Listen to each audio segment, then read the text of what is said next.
It's International Dance Day, Tony, and sadly, I think we all know what this means. I'm Tony Kornheiser. Penguin dance. Hit it, boys. Hit it. To the side and back to the front and slow it down and speed it up. People love the penguin dance, Wilbon. They love it. Did you miss a calling when you were younger? Should you have been a vaudeville song and dance man or something in an earlier life? Yeah, I'm old enough to have been in vaudeville, I guess. But I don't know that the penguin dance would have worked in all the vaudeville honky tonks. Not sure. Welcome to PTI, boys and girls. In today's episode, the Cavs roll. The Rockies do not rock, and PK Subban joins us for 5 good minutes. But we begin today with Golden State beating Houston last night behind a big fourth quarter by Jimmy Butler, who had 14 of his 27 points in the fourth. The Warriors have now taken a 3-1 lead in the series against 2 seed in the West. Wilbon, you were there. What stood out to you most about last night's result? Tony, it's sort of the difference of the teams physically. You start with that. I start with it. I can't get over it. How the Houston Rockets are just young. They're like not acrobats, like trapeze artists. They're just flying around the court. They can get to the basket at will almost whenever they want to. They did it 7 possessions in a row to wipe out a deficit and get the lead late in the game. And yet, the Warriors just keep going about their business. And Houston ultimately does not know yet enough or know how to beat a team. We make a lot of physical attributes when we talk about sports, even the greatest of teams, when it's the intellectual attributes that usually set them apart. And so with Steph Curry, Draymond Green, and Jimmy Butler to start it, and Steve Kerr, they just know how to do what they do. And so Draymond Green, after the game, even took me through sort of how he has to guard much larger players, 6'10", 6'11 guys at 6'5", and how he does this. And even though just the know-how, the Warriors are just a treasure trove of, okay, here's what we have to do in the moment to win this game, even though they are like drones. They are flying all around the arena, the Rockets, and they do it. And even with that, it's a physical play. Jimmy Butler, who can barely move for 3 quarters, figured out how to get himself some motion in the fourth. And he goes up above everybody like Wilt to grab the important rebound of the game. And then afterward, couldn't even walk. And you're like, my goodness, this is a championship team. Houston doesn't know enough. They may get there one day soon, but they're not there yet. I don't want to disagree with anything you said. I want to go in a different direction, Mike. I am conflicted, and I'm conflicted over Jimmy Butler. I realize that Jimmy Butler is a great player. You don't call someone playoff Jimmy for nothing. He gets to the line more than anybody. He wins games. I appreciate that Jimmy Butler wins games. But I really think that he left the Heat for dead. I mean, he just walked out on a team that he had played for years. His rampant egomania and his selfishness, it crippled that team. So I can't bring myself to root for Jimmy Butler, though I think he's a great player, and I like to root for the Warriors. I don't know what to do here, because I can see, look, they're 27-9 since they got him. He has made all the difference in the world. But I don't want to condone, Mike, the way that he got there. And you're totally right about Houston. Houston and Detroit are going to be great teams at some point. That their time isn't now. Oklahoma City's time is now. They did this before Houston and Detroit. So that's my conflict. Let me just say this about Jimmy Butler. All leagues are full of teams, management, who get rid of players all the time. They run them out. And so I'm not going to have any angst because Jimmy Butler said, oh, no, I want to leave. Teams have spent 150 years in American sports throwing players the hell off of teams despite whatever promises they made. And so Jimmy Butler got the best of this one. I'm fine with that. I don't have your angst. And I do root for the Warriors, and I root for the Warriors because of those 4 guys I named earlier, and I marvel that they are together now and doing what they do. I do it. I hope they keep winning. And Butler's one of my favorite players ever, ever, and today. So we're on the opposite side of that train. I'm on. Let's move to the Cavs and their very cavalier sweep of the Heat. Cleveland beat Miami in Miami by 55. And the Cavs were playing without all-star point guard Darius Garland. The Bam Adebayo of the Heat said after the game, quote, "There's going to be a lot of changes this summer, understanding how the guy with the silver hair works," close quote. Tony, you know the guy with the silver hair. You know him and who he is. Does this series tell you more about the Cavs or his Heat? So here I am again. Cleveland is a wonderful team. They may very well be a championship team. They manhandled Miami in this. Now, Mike, you know that I believe that a 1 seed should always sweep a play-in 8, which is exactly what they did, right? But my heart goes out to Miami, and it's about Jimmy Butler, who left them for dead on the side of the road. They had no chance. They had no chance last night at all. I watched that game until I couldn't stand it anymore. It's 35-8 in the first quarter, Mike. 35-8. It's a brutal watch at that point. Is Miami a better team than that? With Jimmy Butler, they're a much better team than that. With Jimmy Butler a couple of years ago, they made the NBA Finals, and it's essentially the same team that's out there now. So do I think that Pat Riley and Eric Spoelstra don't know what they're doing? Come on. Of course they know what they're doing, but that was a brutal watch last night, and maybe changes have to be made. I just think that at the core of it is Jimmy Butler walking out on him. I do.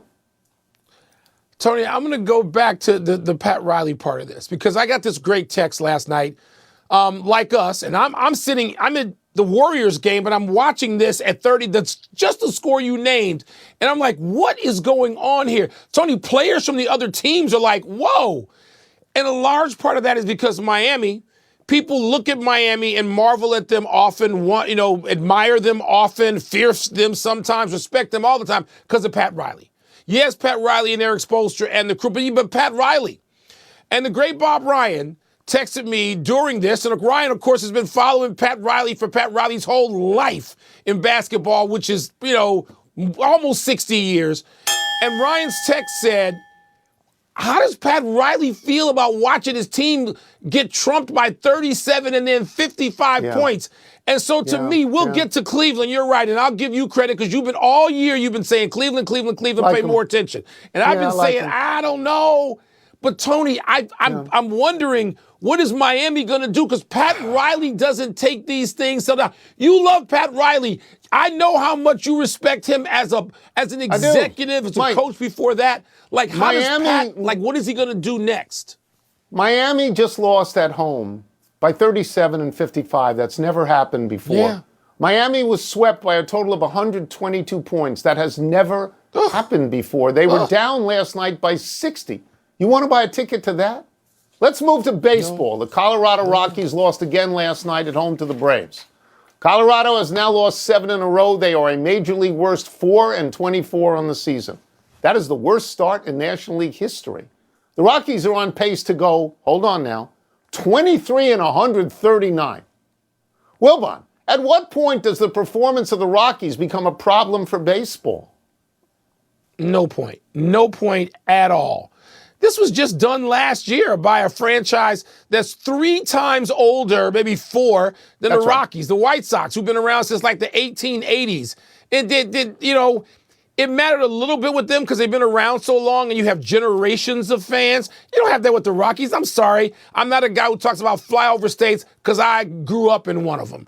So, no, this isn't the Dodgers or the Giants. It isn't the Yankees. It isn't the Cubs or the Red Sox. It's not even the Braves who were once on a superstation when that kind of thing existed in America.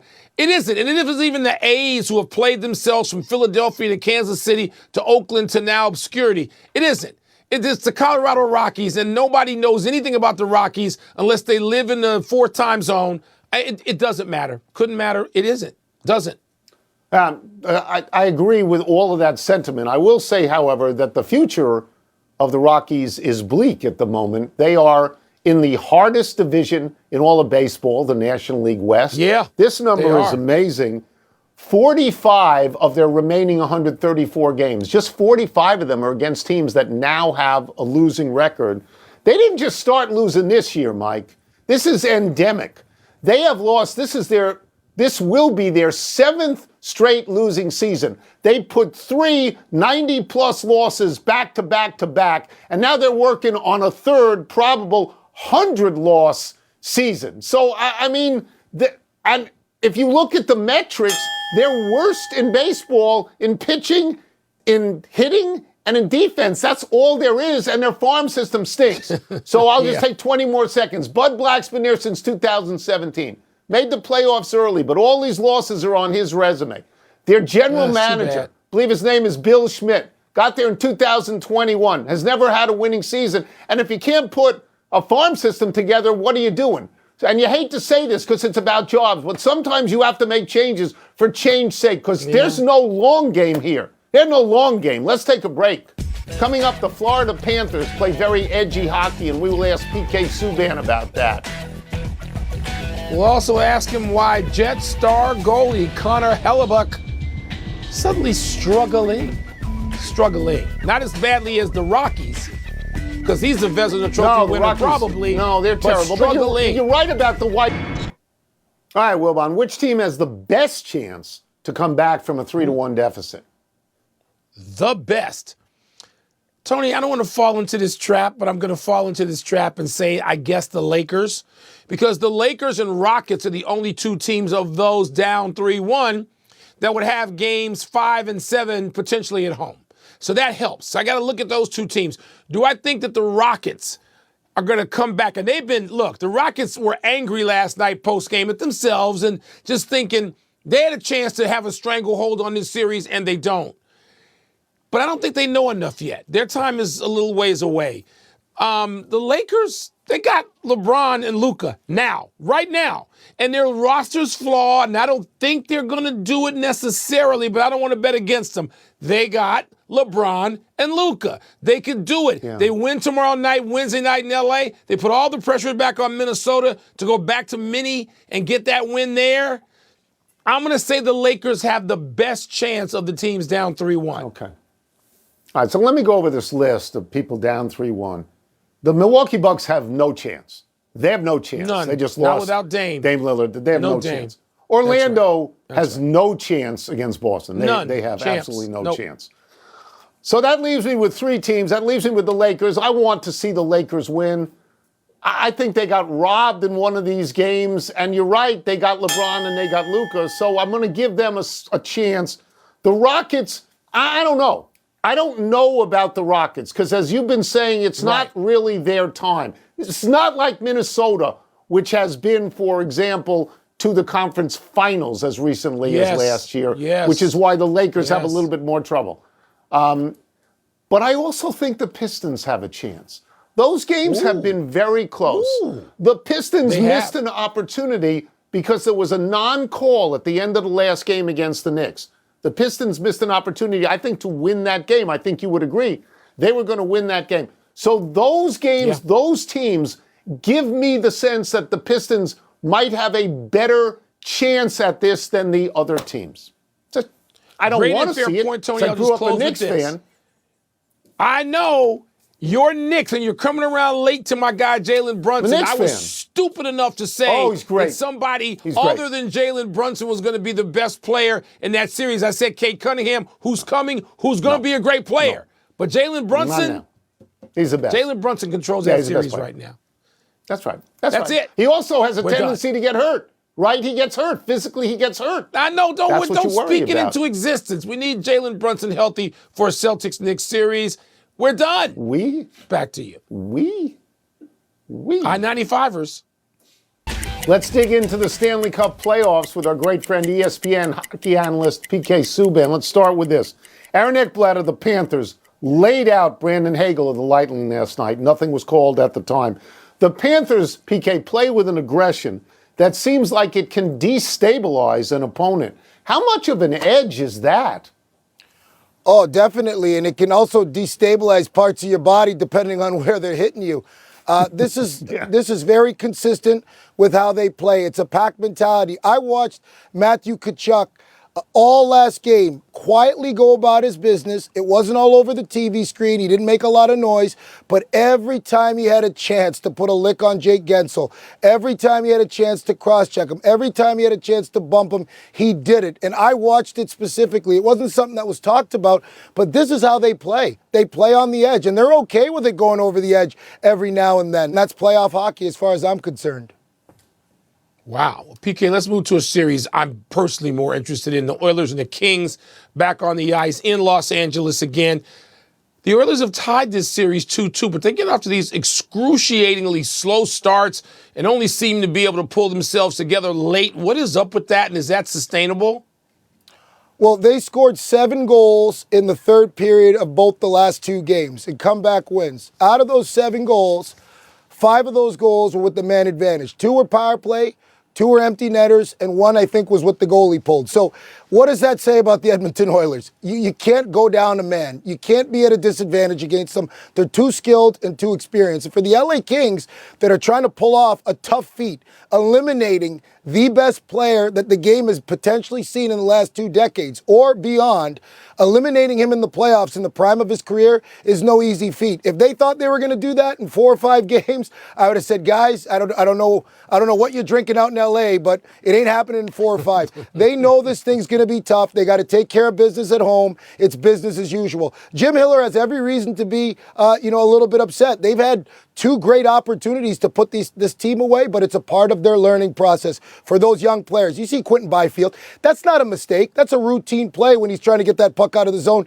Just happens to hit a stick. Those are the things that you learn when you're becoming a championship team. And I don't have to say that on the air. I know Drew Doughty, Ansei Kopitar, the veterans in that locker room are getting this group ready to finish off what they started, and that's to beat this team. I still think they have a good enough team to do it, but make no doubt about it, if they're going to be taking penalties, if they're going to put themselves in odd man situations, you're giving the best player in the world opportunities, and you can't give them any.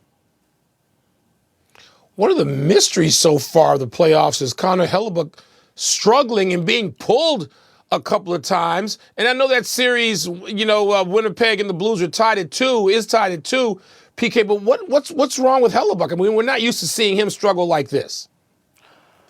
Well, listen, Connor Hellebuck, he's got 2 Vezinas. I've said it before. He's probably going to win his 3rd this year. But, when people talk about him I listen to Scott O'Neill saying, listen, we got to play better in front of him. But I watched Sergei Bobrovsky last year in the playoffs lead his team, take on the #1 power play. I don't care about the numbers. Connor McDavid and the Edmonton Oilers have the most deadly power play in the league when the game's on the line. He took that on. He wins a Stanley Cup. I watched Igor Shesterkin for multiple years take a defenseless team. I don't care what anybody says in New York. The Rangers have been bad defensively for a lot of years. For the past couple years, Shesterkin has carried that load. So for me, Connor Hellebuck has always been a great goaltender, structured goaltender, playing in a great situation. He's got to make 2nd and 3rd saves. He's got to make some impossible saves. I'm not saying all the goals are his fault, but I have to look at the highlight reel and say Connor Hellebuck stole that game for them last night. And he still has to do that in this playoffs. If he can do that, I think they'll like the results when it's all said and done. But he's got to steal a couple games. He's got to make a couple impossible saves.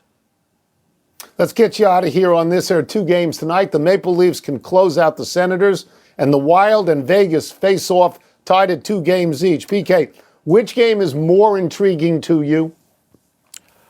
I would like to say Toronto and Ottawa just as a hometown guy, because we know this. We know Toronto's got to end this tonight. They don't want to go back to Ottawa because we could be saying to Game 7, and with everything going on in Toronto, they don't need that. Their big guys got to come up big again. But for me, it's the Vegas game because Kirill, the Thrill, Kaprizov. This guy is, as advertised, 8 points, leads the series, 4 goals, 4 assists, leads both teams, and a dominant force on both sides of the puck.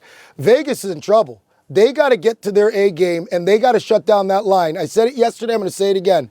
Kaprizov and Matt Boldy, that 3-headed monster that they got, Joel Eriksson-Ek, that #1 line, they got to get those guys on a leash, Tony. Wilbon, they got to get them on a leash and fast. Tonight, if they don't, they're in trouble. Those guys are lethal. Lethal. That reminds me, I got to get my dog on a leash in a little while as well. PK, it's such a great pleasure to have you because you're so enthusiastic. PK, appreciate it's you, really man. good. Thank you. Yeah. Love you guys. Thanks, Tony. Thanks, Wilbon. Tonight's doubleheader starts at 7 Eastern. Let's take one last break. Still to come, the NBA says it is considering yet another new All-Star Game format. Please. Brandon Nimmo puts up some big numbers against Tony's Nationals. Uh-oh. What's going on in Washington? That was tough. Well, their bullpen is no good, and then they put in, a position player, Rosario, and then you shouldn't do that. That's shameful. No, you have pitchers. Put in a relief pitcher. Put in a real pitcher. Not somebody who waste your bullpen at 20-5 or whatever it is. Thomas is coming off his first win in almost 3 years when he earned by draining a 21-foot birdie putt in a playoff at Hilton Head. Thomas hadn't won since taking the PGA Championship in 2022. He'd also won the PGA in 2017 at Quail Hollow in Charlotte, and what do you know? That major at that course is coming up again in 2 weeks. Thomas also has 2 runners-up this season and credits improved putting thanks to a 3-hour lesson he got from Xander Schauffele at the end of last season. Well, see, that's part of the problem. Not that it's a problem, but Schauffele, he's part of a generation of terrific young players who are his peers and he's competing with, including Rory, who owns Quail Hollow too. So I don't know what to think, but wow, it's cool to have JT back in the winner's circle and viable. Happy anniversary, Bo Jackson. On this day 39 years ago, the Tampa Bay Buccaneers selected Jackson with the first pick in the NFL draft. Despite Jackson having vowed never to play for them, Jackson was upset with the team because it told him that a pre-draft visit had been cleared by the SEC when it hadn't, and that cost him his amateur status in baseball. Jackson believes the Bucs purposely sabotaged his baseball career and reportedly told them, quote, "Draft me if you want. You're going to waste a draft pick. I can promise you that," unquote. Jackson, in fact, never played a down for the Bucs, who ultimately forfeited his rights. This is what I was talking about earlier. Players have been on the short end of this stuff for 140 years. So, and I'm not saying that was the case with Jimmy Butler in Miami, but what Bo Jackson experienced, he wasn't alone. Happy trails to the leadoff spot for Jose Altuve. The Astros star asked to be dropped one spot to second in the order because the time it takes for him to run in from left field during home games cuts into his preparation time for his first at bat. This is Altuve's first season playing left after 14 years at second, and he explained, quote, "I just need like 10 seconds more," unquote. Altuve took to the 2-hole last night, went 2 for 4, including a 2-run homer in the 6th as the Astros beat the Tigers 8-5. Tony, I know people hearing this are going to think, these guys are crazy. 10 seconds, but they're not. The detail with which they go about their lives and their professional lives and every single act on a field or court. You and I have covered a lot of sports in our lives. We're not talking about superstition.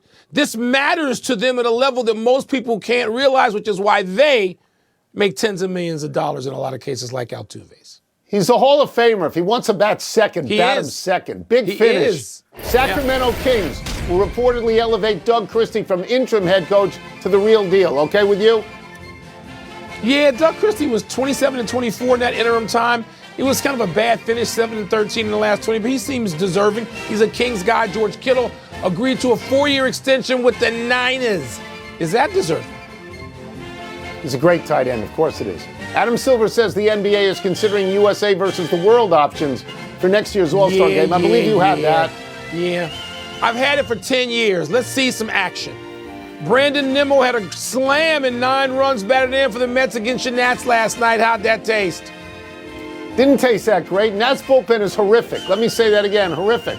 Last one, 4 NBA playoff games tonight. What's the most intriguing? Clippers Nuggets, Tony. Clippers Nuggets is the series that's 2-2, and it has the background for the most drama, the promise for the most drama coming up. We're out of time. We will try and do better the next time. Happy 90th, Phil Vetter, and happy graduation, Aiden Coffey. Gator Chop, baby. I'm Mike Will.